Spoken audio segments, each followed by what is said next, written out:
ဖောက်ပြန်တဲ့သူတွေရဲ့ဘုံကန်ဆိုပြီးတော့မှတစ်တော့ထဲမှာဒီစာပိုက်လေးတွေ့လို့ပေါ့မူရင်းရေးသားသူကိုလည်းကျေးဇူးအများကြီးတင်ပါတယ်ဒီစာကားတဲ့ဖောက်ပြန်ခြင်းစိတ်ရှိတဲ့သူတွေဖောက်ပြန်နေတဲ့သူတွေကိုရည်ရွယ်ပြီးရေးသားထားပါတယ်ဆိုပြီးတော့ပြောထားတာဖြစ်ပါတယ်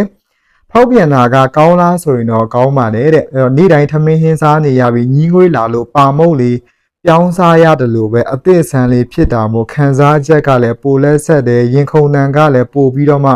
ပြည့်လွင်တာပေါ့နော်တဲ့လူငယ်တွေဆိုရင်တော့ရီးစားတစ်ယောက်ကနေ2ယောက်3ယောက်ထားတဲ့အခါတဲ့စော်ကြည်တယ်ဘဲကြည်တယ်ဆိုပြီးတငယ်ချင်းတွေကြားထဲမှာမျက်နှာပွေတယ်ပေါ့တဲ့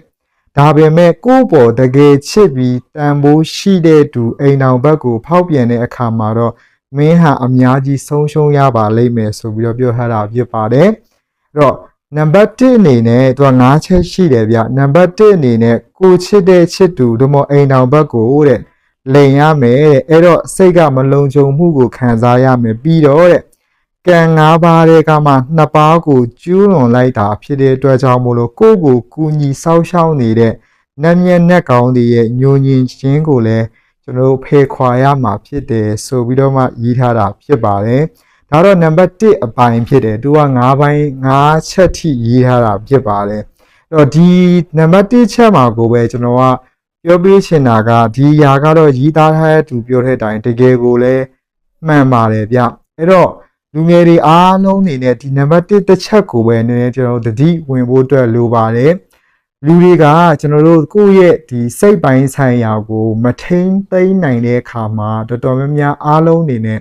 ဖောက်ပြန်တဲ့ဘက်ကိုအလူအများစုကပြောင်းလဲသွားကြတာဖြစ်ပါတယ်ကျွန်တော်တို့ရုပ်ချောတဲ့သူတို့မဟုတ်ကျွန်တော်တို့ရုပ်ဆိုတဲ့သူမဆိုင်ဘူးအဓိကကတော့ကျွန်တော်တို့ကိုယ့်ရဲ့စိတ်ကိုကအဓိကဖောက်ပြန်ခြင်းနေတဲ့စိတ်ကိုကကျွန်တော်တို့နိုင်အောင်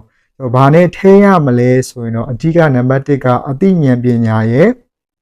ပြီးလို့ရှိရင်တော့ခဏဒီမှာရေးထားပေးတဲ့ဘာသာရေးပေါ့ဒီဘာသာရေးနဲ့ကျွန်တော်တို့ဟာကိုဒီနေ့ကောင်းတဲ့သူတယောက်ဖြစ်အောင်ကြိုးစားရမှာဖြစ်ပါလေဗျ။ဘာကြောင့်လဲဆိုတော့ကျွန်တော်တို့လူဘဝကိုရောက်လာတဲ့အခါမှာ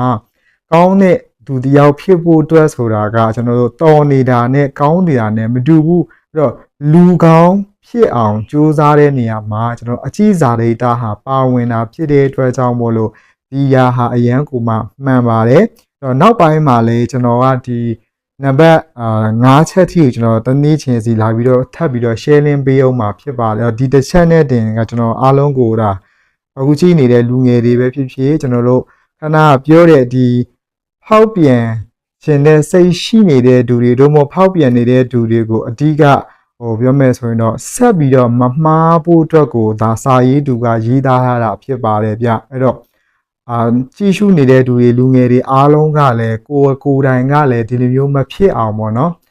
ကိုဘယ်လိုပြောမလဲကောင်းတဲ့သူဖြစ်အောင်ထိန်းလို့ရတယ်ဆိုတဲ့အရာလေးကိုလာပြီးတော့ share link ပေးခြင်းဖြစ်ပါတယ်